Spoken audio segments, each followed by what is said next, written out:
तेरी मेरी कहानियाँ से सभी अपडेट पाने के लिए बेल आइकन दबाएं।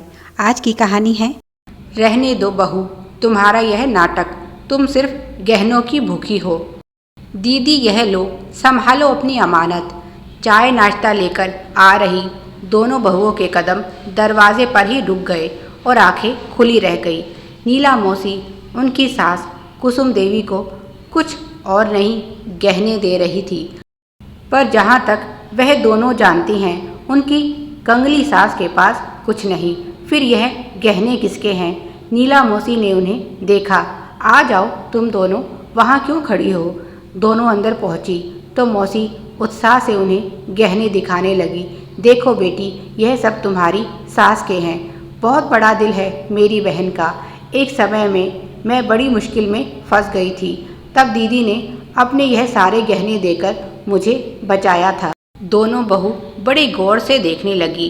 चांदी के पुराने ज़माने के गहनों के साथ साथ सोने के कंगन, एक भारी सा हार, माथे का टीका और एक सोने की पतली मगर सुंदर कमरबंद।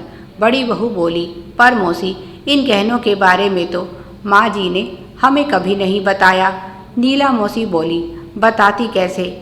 उम्मीद जो नहीं थी इनके वापस आने की, पर आज भगवान की दया से मेरा घर धन धान्य से भर गया है, तो मैं बहन का यह एहसान कैसे रख सकती थी। वह बोली, दीदी देखो, बिल्कुल हूबहू तुम्हारे गहनों जैसे ही है ना। इनके साथ एक और चीज़ है जो ख़ास तौर से मेरी बहू ने तुम्हारे लिए बनवाई है। और उन्होंने एक सोने की चेन जिसमें ओम का भारी लॉकेट था बहन को गले में पहनाते हुए कहा।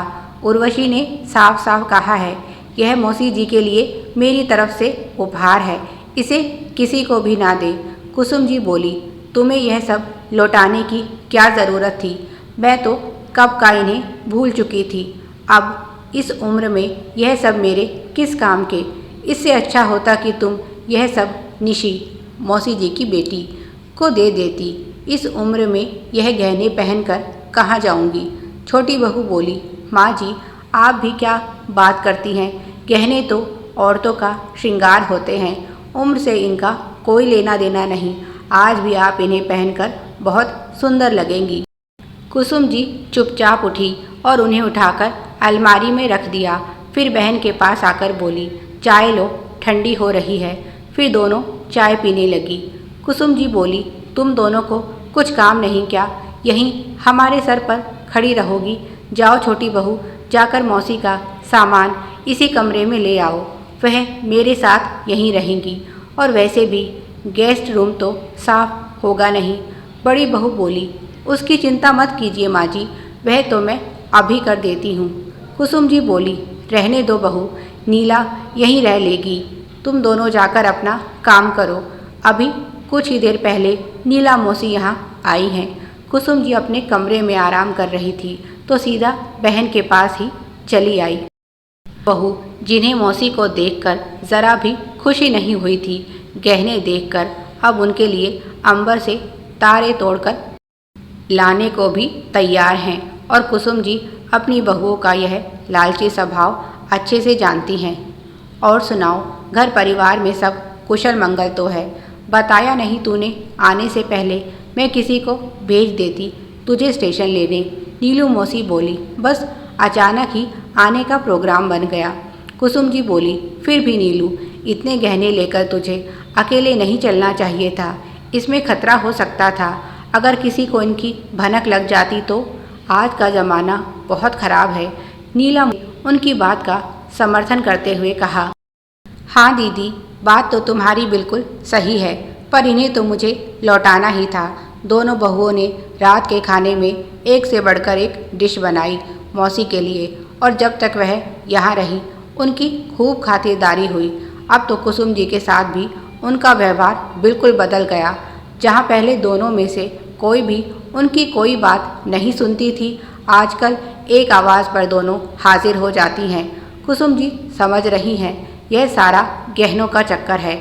दोनों बहू अपनी तरफ से सास को पूरा मस्का लगा रही हैं उन गहनों को अपने कब्जे में करने के लिए। कुछ दिन तो वह उनका यह नाटक देखती रही, पर एक दिन उनकी सहनशीलता ने जवाब दे दिया। उन्हें दोपहर में किसी सहेली के घर कीर्तन में जाना था।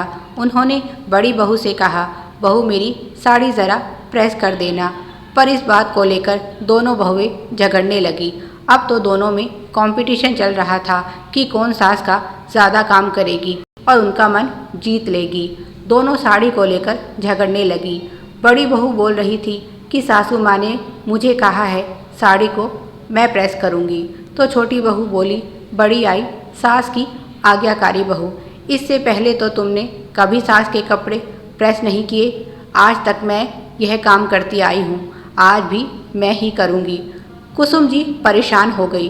अब तक दोनों में इस बात पर झगड़ा होता था कि सास का काम कौन करेगा, और अब इसीलिए झगड़ रही हैं कि सास का काम मैं ही करूँगी।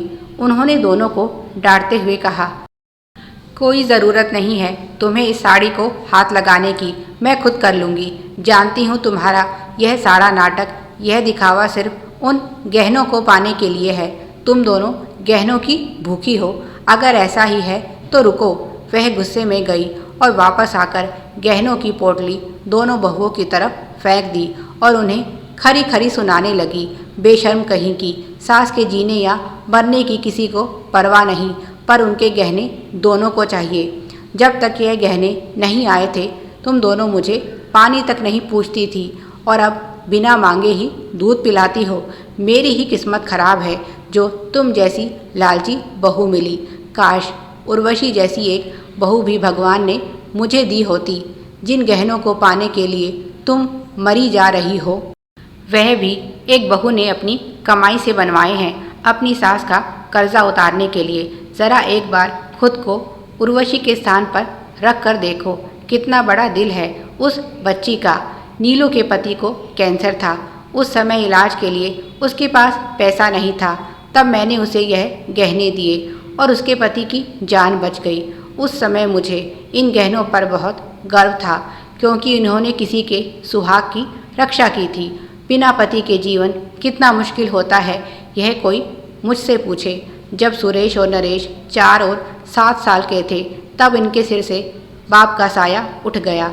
उस समय मैंने माँ और बाप दोनों की जिम्मेदारी निभाई और इन्हें लायक बनाया, पर अफसोस इन्हें तुम जैसी पत्नियाँ मिली। नीलू सच में बहुत भाग्यशाली है जो उसे उर्वशी जैसी बहू मिली।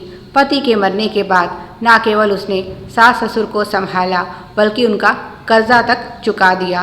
क्या तुम भी ऐसा कर सकती हो अपनी सास के लिए? तुम्हारा बस चले तो मुझे घर से बाहर कर दो। नीला की बहू उर्वशी एक सरकारी टीचर है। उसने यह नौकरी भी पति की मृत्यु के बाद पाई है। एक सड़क दुर्घटना में उसका पति सोमेश मारा गया, पर उसका बड़ा दिल तो देखो। बरसों पहले सास ने जो कर्जा लिया था उसे भी चुका दिया, जबकि उस पर इसकी कोई जिम्मेदारी नहीं थी। आज यह गहने मुझे सिवाय शर्मिंदगी के कुछ नहीं दे रहे। शर्म आती है मुझे जब जब मैं इन्हें देखती हूँ, क्योंकि यह किसी विधवा औरत की मेहनत की कमाई से बनाए गए हैं और तुम इन्हें हड़पना चाहती हो। एक बार भी तुमने नहीं सोचा कि क्यों ना इन्हें नीला मौसी को वापस लौटा दिया जाए। सास की बातें सुनकर दोनों में से किसी भी बहू की हिम्मत नहीं हुई उन गहनों को हाथ लगाने की, और सच में उन्हें आज उर्वशी के सामने खुद का कद बहुत छोटा मालूम हो रहा था। एक विधवा औरत जिसकी कमाई से घर चलना ही बड़ी बात है, वह ऐसा दिल रखती है, और वह दोनों जिनके पति महीने का लाखों कमाते हैं, उनका दिल इतना छोटा कैसे? दोनों ने आगे बढ़कर सास के पैर पकड़ लिए और बोली, माँ, आपने हमारी आंखें खोल दी। सच कहा आपने, इन गहनों पर हमारा कोई हक नहीं बनता। आप इन्हें लौटा दीजिए। हम अपने व्यवहार के लिए बहुत शर्मिंदा हैं। उर्वशी जैसा तो हम नहीं बन सकते, पर खुद में सुधार ज़रूर करेंगे और आगे से आपको शिकायत का अवसर नहीं देंगे। अब से हम आपकी दिल से सेवा करेंगे, यह नाटक नहीं। कुसुम जी ने उन्हें उठाया और बोली, बहू, लालच का कोई अंत नहीं होता, इसीलिए जो और जितना तुम्हारे पास है उसमें खुश रहना सीखो। मेहनत करके आगे बढ़ो। सफलता जीवन में हर कोई चाहता है, पर उसे पाने के लिए रास्ते का चुनाव सही होना चाहिए। कुसुम जी ने बड़ी मुश्किल से वह गहने बहन को लौटाए, पर फिर भी उर्वशी ने वह चेन और लॉकेट नहीं लिया। तो कुसुम जी ने उसे उर्वशी का प्यार समझकर अपने पास रख लिया और उनकी अपनी बहुओं में भी अब बहुत सुधार हो गया। घर में बिना वजह की दखल अंदाजी तो वह पहले भी नहीं करती थी और आज भी नहीं करती, पर अब दोनों बहुएं दिल से उन्हें सम्मान देती हैं। उनकी बात को सुना जाता है, उनकी राय का भी अपना महत्व है और यही उनके लिए सबसे खुशी की बात है। प्यारे दर्शकों, आप सभी की सुविधा के लिए चैनल पर सैकड़ों कहानियाँ विभिन्न प्लेलिस्ट के रूप में उपलब्ध हैं। उन्हें भी पढ़ें और इसी प्रकार अपना प्यार दें। धन्यवाद। Please like, share and subscribe. Thanks for watching.